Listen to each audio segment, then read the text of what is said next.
We'll take a more detailed look at all the ways of extracting keys or alpha channels in this tutorial. In essence, the main ways of extracting a key are based on the luminance of a shot, or the colour of a shot such as a chroma key, or maybe the difference between two shots, or of course by rotoscoping as we saw with the shapes tutorial. All of our keyer tools are under Effects, then there's a keyer column and an alpha column. So let's start by looking at luminance keying. So here on the timeline I've got a wipe generator, just one of these,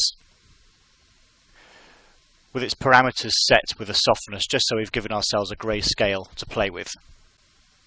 So the simplest luminance keyer is actually the RGB key here. And as with many of the keyers, we can use the pick key interface along with looking at the alpha channel in order to specify the range that we want to key.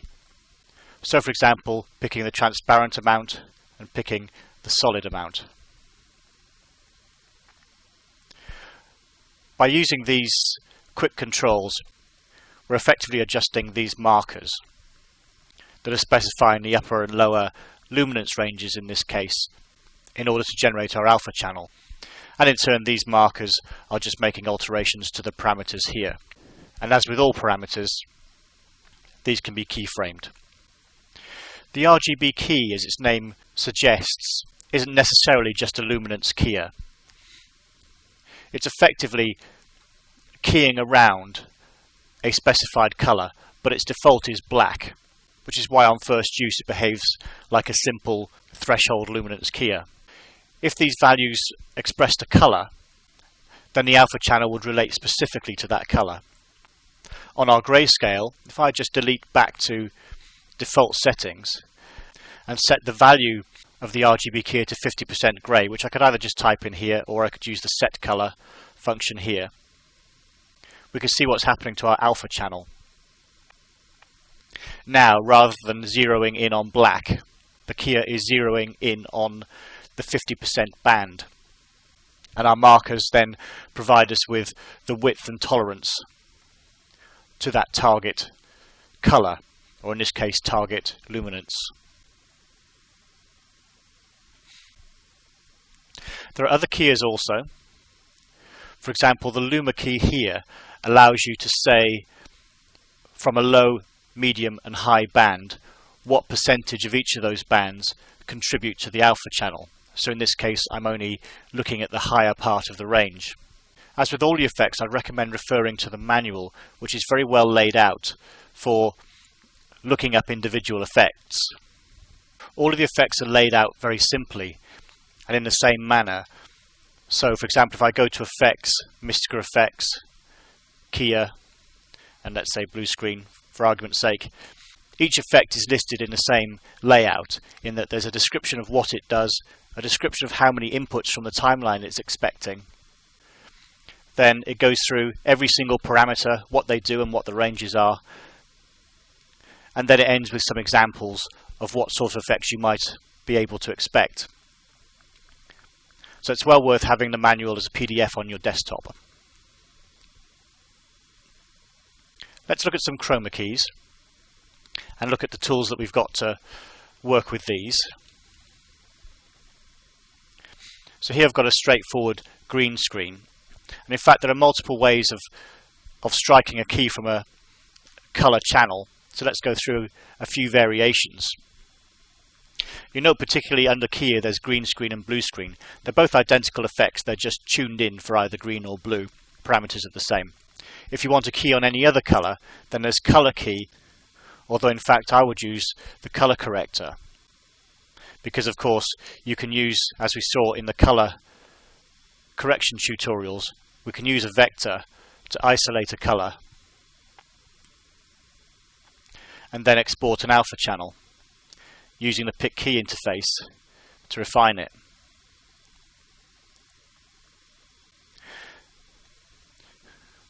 But let's look at the green screen keyer first off, because there are some interesting variations on how we can use this to the best effect. So the green screen keyer can actually be used in one of three modes. So let's firstly look at the simplest, which is simply to add it to a clip and then use it to generate the alpha channel. This effect is tuned in to look for perfect green, so it can be worth using the color corrector to correct the green to be perfect before you start.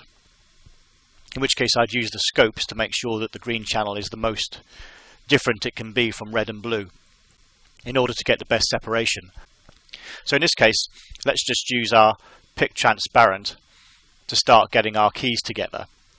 And we can see we've got the usual issue with green screens, which is because this has not been flatly lit, we're having to use the tolerance and softness of the green screen in order to account for all the different shades of green.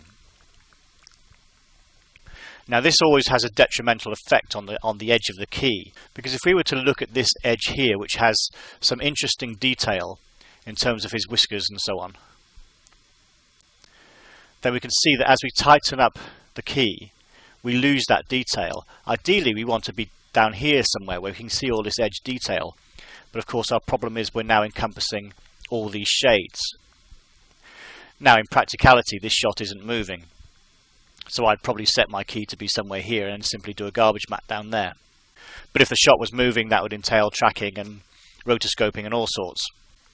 If we didn't have the variations in the background, we could probably make our key work directly from this. But since we have a problem here, let's look at how we can use an alternative method of working with the green screen keyer to get around this very issue. As we can see, we're currently using the green screen keyer with one input. In fact, the green screen keyer can use two inputs. The second input should be a clean version of the green screen. That is, what we would be looking for would be a shot like this without him in it. In other words, it reveals just the green screen and its imperfections. So if you're in charge of the shoot, and of course you have the time, then it's always good to be able to take clean green screens. But that isn't always possible.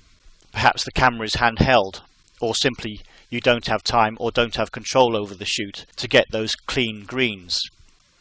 So in which case Mistika has an interesting effect called screen build, which is designed to try, as good as is needed for this method of working, to create an empty green screen. So if I just duplicate this for a second, because I'd like to keep that as a comparison, we have this effect here under the keyer tools called screen build. Now if I just apply it, bearing in mind we've got an alpha channel already generated here, we can see that what's happened is the screen build has taken an average colour of the background and infilled our foreground. Now the slight problem we have here is that the default behaviour of a green screen is to neutralise the green, but actually what we really want is this still to be green because we actually want to key off it. And in fact the parameters within green screen don't allow you to disable the suppression. But there's a couple of ways around that. For example, I could use the colour corrector to generate the alpha channel, which then doesn't by default suppress the green. But we'll work with this because we can use this effect here, show key. So what show key does is it copies the alpha channel to the video channel. So if you like, that is now effectively a matte. And as we saw in the overview of compositing, to connect a matte to a different foreground, we simply use external key. So now we have the position where our alpha channel is this and our foreground is that. So now if I add that screen build effect, we can see that what we get is a green fill. And we have some controls here so that we can grow out the area of green to make sure that we're completely filling our foreground or blur the edges in.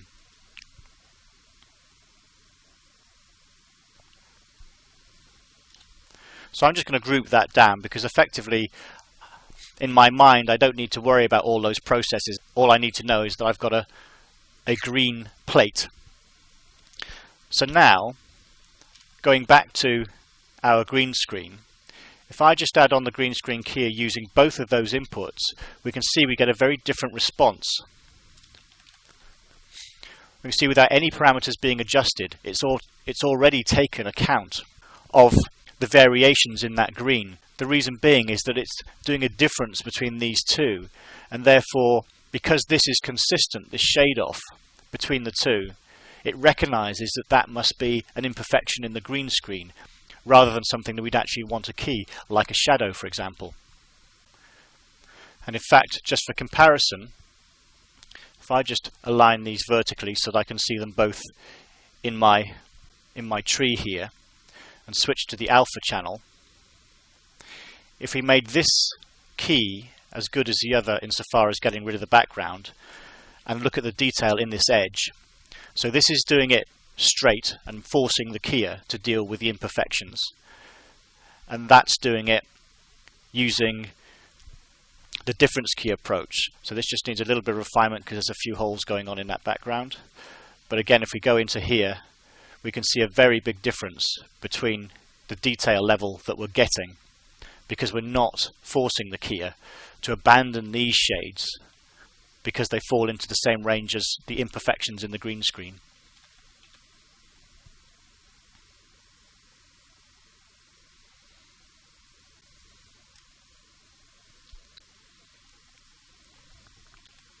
Now, if we were going to use these to key over a background, then let's give it black solid as a background, and as we saw in the overview tutorial, we can simply add Comp3D over both of those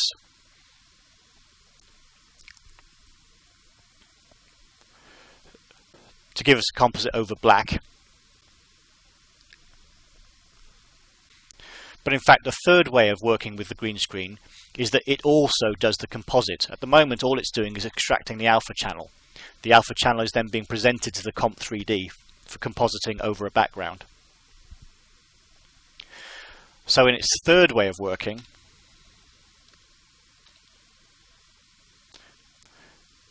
we give it an extra input.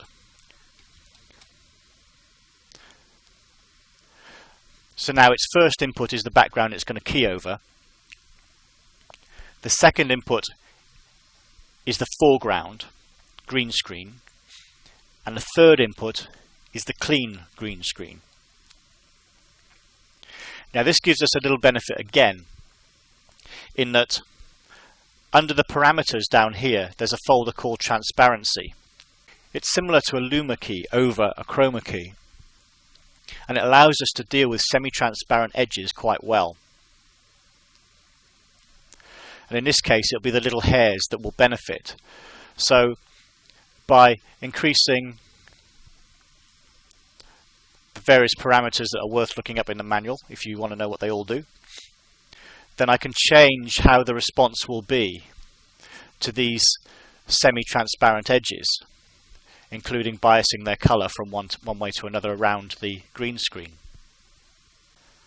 So looking at a comparison to how that has behaved compared to the previous one, we can get a little bit more detail in our edges and a little bit more control over our edges using these transparency functions. So this one's using the 2-input method and a Comp3D to do the composite, and then this is using the green screen to do the keying to give us some additional controls over our edges. And a comparison back to the one which was the single input, where we were forcing the values of the keyer to accommodate the imperfections in the green. You can see there's a big difference between the level of detail in there and the level of detail in there. Which method of keying you use is very much dependent on the shot that you're working with. For example, if you have a perfectly flat green screen, arguably this shouldn't be necessary.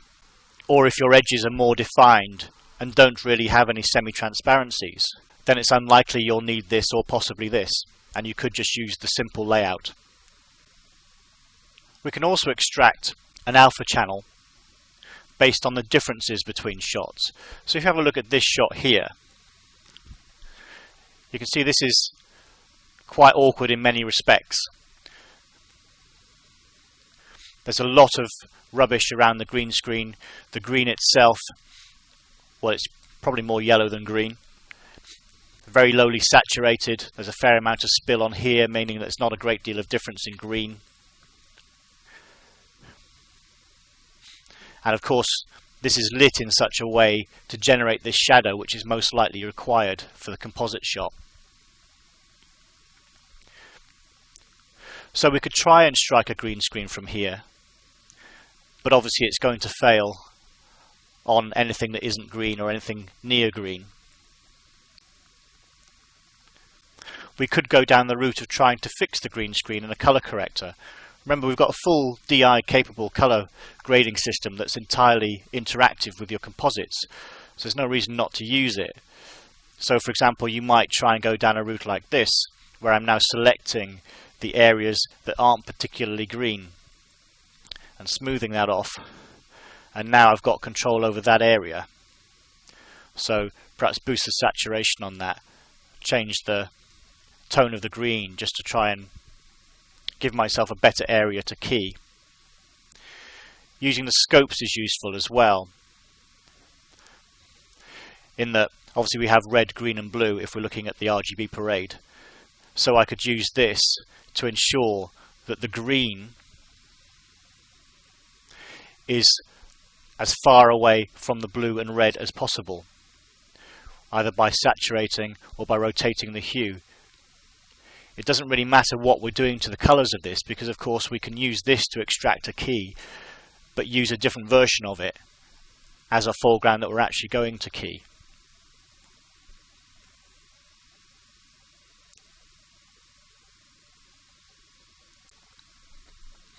But in this example I'm going to use a different route. So what I'm going to do is duplicate this shot, group it, and then extend it beyond its end, which effectively what that's going to do is just freeze the last frame. Because in the last frame, as we can see, they've walked out of frame. So I've now got them with and without. So to create a difference matte, I'm going to use this function here called channels. Now channels deserves a tutorial all on its own, but let's just look at what we need to see for creating a difference matte. Effectively what channels does is it allows you to create a red, green and blue and alpha channel based on a comparison between the two input clips, or rather the individual channels of the two input clips. So in its default setting, what we have are the two inputs to the comparison being called X and Y. In this case they're set under the red channel to be the red of input 1, the red of this, and the red channel of input 2, the red of this. But in fact the comparison is just saying just output only X, only this. So in its default settings, all that channels is going to do is it's just going to pass this clip, because the red is taking only the red channel of the first input, and likewise the green, and likewise the blue. But in this instance what we're going to do is change the operation to be difference. So now, as you can see what's changed, the red channel, the output of the effect, is going to be the difference between the red of the first input and the red of the second input. And I just need to do that for each of the others. So now green is only outputting a difference between the two, and now blue is only outputting the difference between the two. So straight away we can see something quite interesting happening up here, that where there's no difference between the two inputs, we're getting a black output, and we're getting an output that's proportionally different between the two shots. But at the moment this is just a video channel that's creating that look, so I need to create an alpha channel out of it. But I could do that just based on luminance. So we can set this to try to force an alpha channel out of it. Now that's just moving the markers around, or of course alternatively I could simply say this should be transparent and all this should be solid. Now with difference match you always end up with holes and issues going on.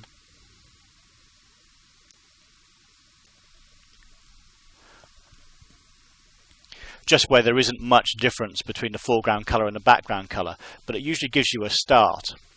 There are some things we could do to try and help us with these holes. because as part of the keying tools, we're also able to grow, shrink and blur alpha channels, which we use routinely to modify the edges of the alpha channel. But in this case, if I, for example, put a grow node in, we can see that if I use it, obviously it starts to fatten out the alpha. It also starts to fill in some holes. The problem would be that now that our edges would be too wide. But if we were to also throw in a blur alpha node and a shrink, then between those two we could use the blur also to fill in some of the holes, and then use the shrink to bring the edges of our mat back to where they should be. Now the upside of using that three in combination like that is it's going to fill in some of the holes in our mat. The downside is we're going to lose some detail, and that might be problematic. But on balance it might get us closer to our goal. Let's just key it over something, just so we can see what it will look like. So I'm going to complete this by adding a show key. So now that we see that we've generated that alpha channel, we'd obviously use garbage matting to get rid of all the flashy stuff around the side. So I'm just going to group this down, because again I can use groups just to divide off logical functions, so I don't have to keep looking up lots of effects all the time. So that's our mat, and this from our copy and paste buffer is our original fill. So to connect the two together, use external key. So that's going to take the alpha channel from here and the foreground from here, and let's just key it over maybe a 50% grey using Comp 3D. So we can now see we're getting our key, but we can see we've got a lot of green spill going on because I haven't put any green spill correction in. Well, I could do that by simply inserting anywhere on the foreground side a color corrector, because then in the color corrector we could use a vector to get onto our green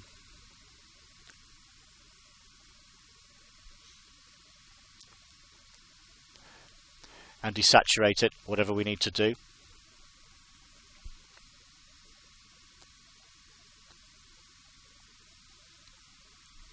And so having got the beginnings of a key, we can start to modify and correct and fill the holes and so on. But you can see how we've been able to pull out this shadow from an otherwise pretty poor green screen. Now incidentally, we've got obviously our holes that we do need to fill, and in a shot like this there's probably not much to do other than to paint them in. We'll have a full tutorial on the vector paint, but it's one of the functions that we can do in the vector paint is if we insert vector paint into the foreground side and double click and go into the paint interface here, within the paint we can choose whether we're viewing the image or the alpha channel, so we can see our holes in the alpha channel, or we can see both together with a varying mix level between. And then when we paint, we can choose whether we're painting on the image channel or the alpha channel. So in this instance I could use this to now infill the holes in my mat. So I could continue to fill this in frame by frame, but obviously that's what assistants are for, and it would be rude of me to rob them of such a character building exercise such as rotoscoping and hand painting all night.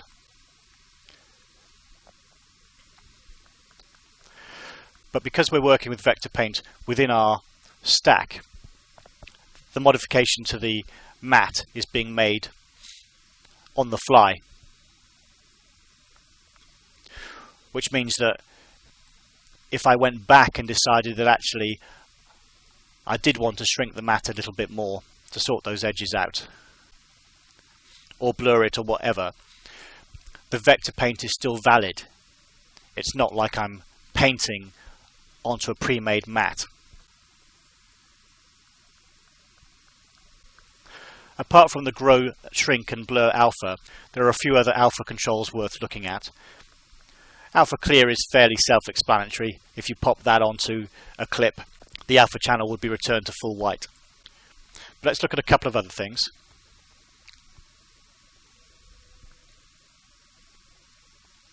So here I have another green screen, and I'm just going to very quickly generate up a matte for it, just using a single input green screen, just something rough for this.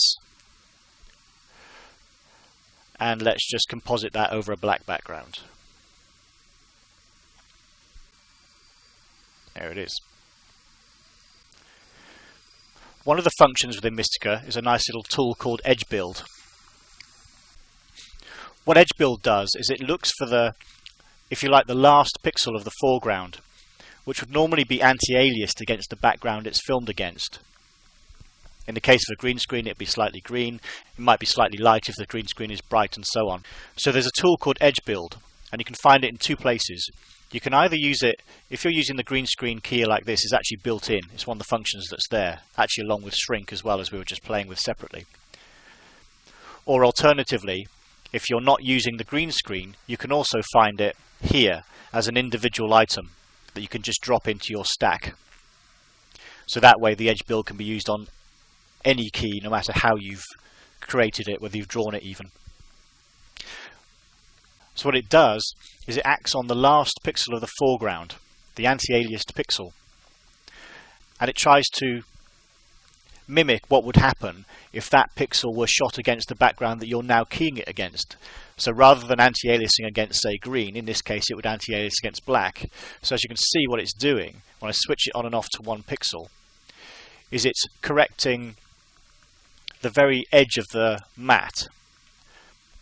In fact, if I make the background white, we can see how it will adapt to white. We can see how, with it off, I've got a dark greyish edge, because that's the colour of the green, the luminance value of the green that this is anti-aliased against. If I switch it on, you can see that it's now anti-aliasing against the white. So we get a much finer edge. Certainly see it on this side as well. One word of warning is you do need to make sure your matte doesn't have any holes in it, because this is working on the edge of the matte. So if there are any holes in here, it would start duplicating pixels, and you'll see it as a loss of resolution. But it's a very handy tool to throw into composites to deal with those nasty little edges that sometimes you get. Another edge modification tool is stroke. Stroke is just Mistika speak for border. So if I just go back to having neutral background-ish, stroke just allows me to add an edge of some colour or other. It does it by growing the alpha channel and then inserting a background. So when you key, you get a bit of your foreground and a bit of the new background to make a border. And then one last function to look at, how we can blur a foreground cleanly.